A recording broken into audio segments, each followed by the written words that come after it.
Once again, we present Our Gal Sunday, the story of an orphan girl named Sunday who was left on the steps of the cabin of two old miners who raised her from childhood in the little mining town of Silver Creek, Colorado, who, in young womanhood, married England's richest, most handsome lord, Lord Henry Winthrop. The story that asks the question, can this girl from a little mining town in the West find happiness as the wife of a wealthy and titled Englishman?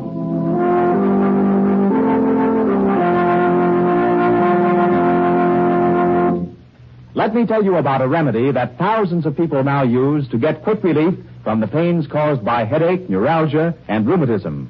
People use it because the results are truly astonishing. This remedy is called Anacin, and the reason so many people rely upon it is that it was first suggested to them by their physician or dentist.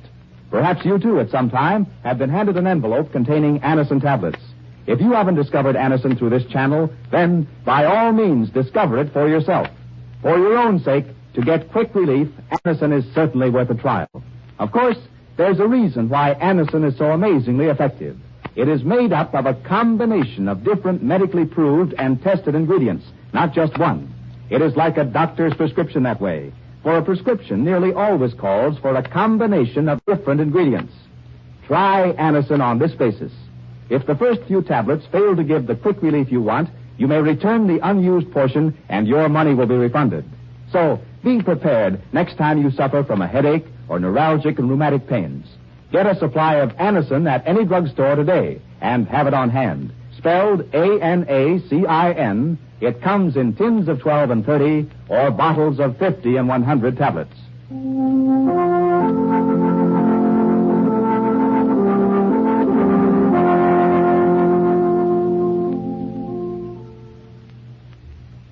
And now, Our Gal Sunday. Much has happened in the last few days at Balmacrucci Hospital to prophesy difficult days ahead for Sunday with two members of the staff. First, there is Nurse Rhoda Gray, who, because of her jealousy and love of Dr. Allen Brooke, has proved particularly objectionable to Sunday. And then there's Allen Brooke himself, whose personal interest in Sunday is becoming a major problem to her. However, these problems have been in some part counteracted. Although Sunday is facing her first long separation from Lord Henry, who is now a captain in the English army, she's been comforted, not only by his letters, but by a feeling and knowledge that there are times when their love brings them together in an unusual and beautiful manner, keeping both of them from feeling that distance can separate them. Sunday is now in the living room of the lodge, sitting with Lord Percy before a crackling fire. Listen. Fire feels good these misty Scotch days, doesn't it, Uncle Percy? Yes, it does, Sunday. If you've been down to the village this morning, you must be tired. Tired? Of course I'm not tired. Don't pamper me, Sunday. I'm not pampering you, Uncle Percy. I was going to suggest that you stay here with me for a while. I don't have to go to the hospital until later on. Do I look as if I'm leaving? No, you don't. You look comfortable. Comfortable? That's it. I'm too comfortable. Details of turning Balmacrucci Castle into a hospital. Is that a man's work? No. But, Uncle Percy, what are you talking about? Morning, noon, and night I fuss about with lists, with orders. Try to give the hospital staff advice. They don't want it. They know better than I do how to equip a hospital. What do they think I am, a useless old man, eh? Well, of course not, Uncle Percy. You aren't old, and you're certainly not useless. No, if I'm not useless, why am I not in the army? Answer me that. Why, because, well, there's no need for you to be, Uncle Percy. And you served in the last war. Nonsense. There's no reason for me to be up here in Scotland, sitting before a fire, warming my toes, or to be in London. Anywhere but here. But, Uncle Percy, you offered Balmacrucci Castle to the government to be used as a hospital. That was a wonderful thing. But why did they tell me to stay here and look after it? It's a conspiracy, that's what it is. Uncle Percy, you're needed at Balmacrucci. That's why you were asked to stay here. Uncle Percy, You know, I've been thinking of something the last few days. What? The attitude of the people everywhere, all over England. No matter how they're feeling inside, they're taking all their troubles, all their problems cheerfully. I noticed that too, Sunday. It's inspiring. That's the way life should be. Full of courage and hope and doing the job at hand. Now, look here, my dear. Are you trying to tell me in a roundabout, feminine sort of fashion that I shouldn't be complaining about doing work that a fair and middling bookkeeper could do? Uncle Percy, of course I'm not. Hope not. After all, your work is more exacting than that. There's no sense in pretending that it isn't important because you know it is. But didn't you check the plans of all the rebuilding necessary in the castle? Didn't you get a letter from Sir Robert Winslow, chairman of the hospital board, congratulating you on suggestions you made? Yes, I did. Yes, by Jove, I did. And this morning when you went to the village, wasn't it to personally supervise orders for food supplies for the hospital? Yes. And you say you aren't doing enough. Uncle Percy, I'm ashamed of. Oh, Sandy, you're a nuisance. You won't even let a man complain in peace. Oh, bless my stupid brain. I forgot. Got a letter for you. Brought it from the village to save the boy a bicycle ride out. A letter for me? Yes. Where did I put it? Must be in my inside coat pocket. Uncle Percy, is it from Henry? No, it isn't, Sandy. Oh, here it is. And see for yourself. Oh, thank you. No, it isn't Henry's writing.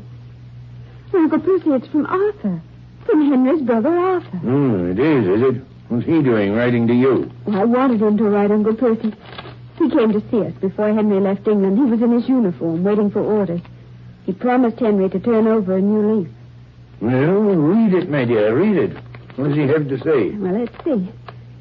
Dear Sunday, don't be surprised at my writing you. You said I might, you know. You're the only one of the family at home I can write to. Uncle Percy would... What's that?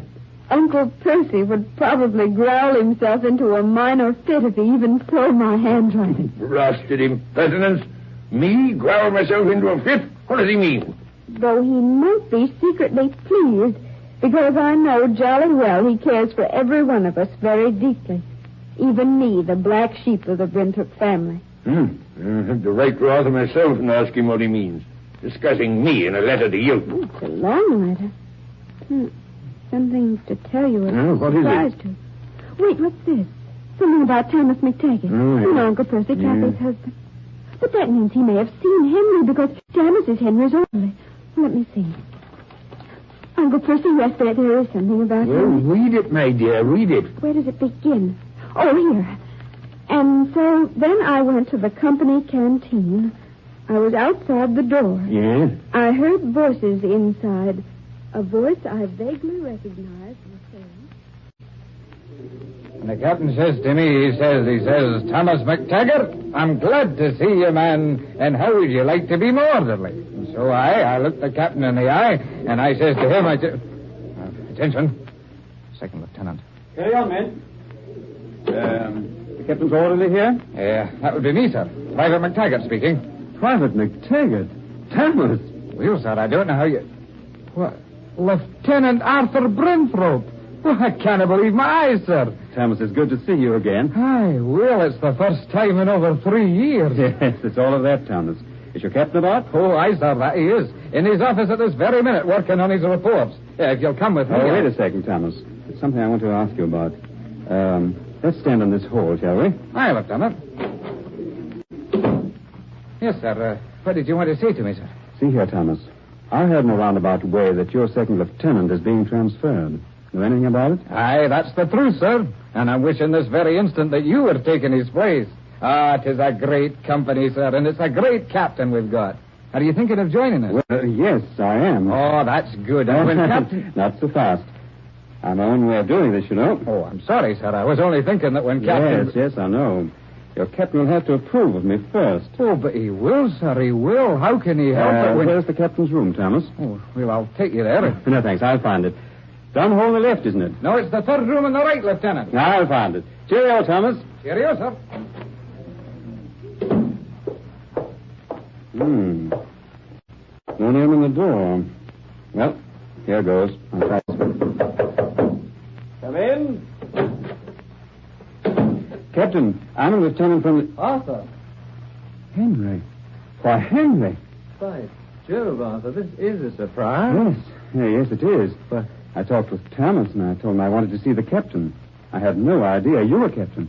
Oh, I say, Henry... Well, sit down, Arthur. Well, I didn't know you'd come from home. Henry, is it true your second lieutenant is being transferred? Oh, yes. Is that why you're here, Arthur? Yes.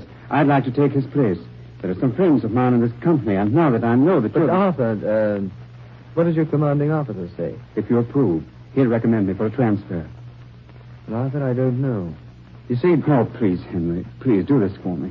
Well, Arthur, I'll have to think it over. Oh, come now, Henry. You can do it. It all depends on you. Yes, I realize that. I worked like the Dickens to get my commission. Now I want a chance to prove myself worthy of it.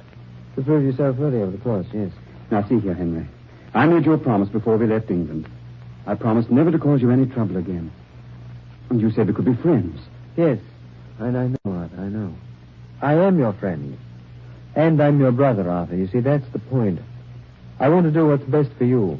It isn't that I don't trust you, but I can show no favors, not a hair's breadth. Now, without meaning to, there might come a time when you'd expect that hair's breadth of favor. Oh, I swear to you, Arthur, let's not risk that. What do you say? You stick by your own company and you'll get your promotions. You know, human nature is a strange thing. We're brothers.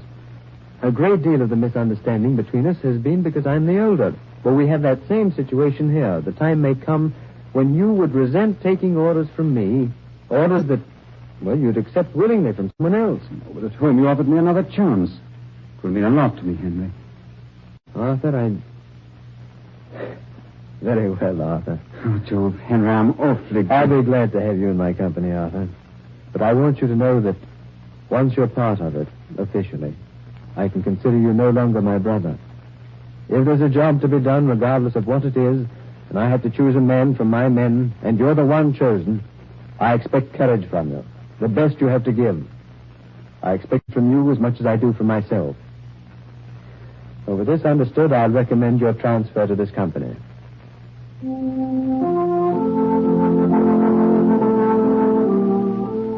What will happen to these two brothers fighting side by side? One, a captain, the other, a subordinate. Will Henry be placed in a difficult position? Will Arthur's past misdeeds play any part?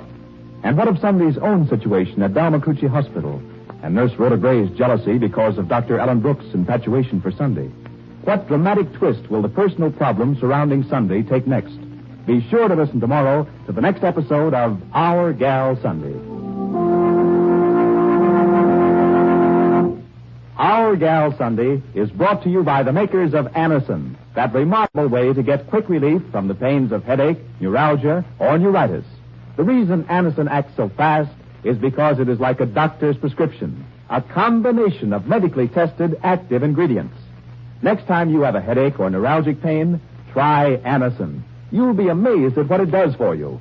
All drugstores have Anacin in tins of 12 and 30 or bottles of 50 and 100 tablets. Anacin is spelled Anacin.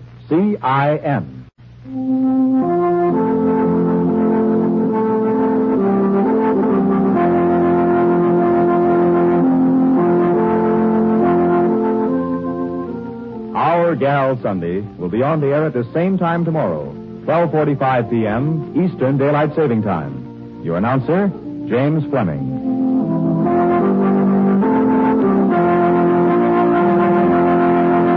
Why cook two sets of meals, one for baby, one for the family? Get Claps strained baby foods. Claps foods are already prepared, pressure cooked to safeguard vitamins and minerals, smoothly strained but never too liquid. Many doctors approve Claps strained baby foods.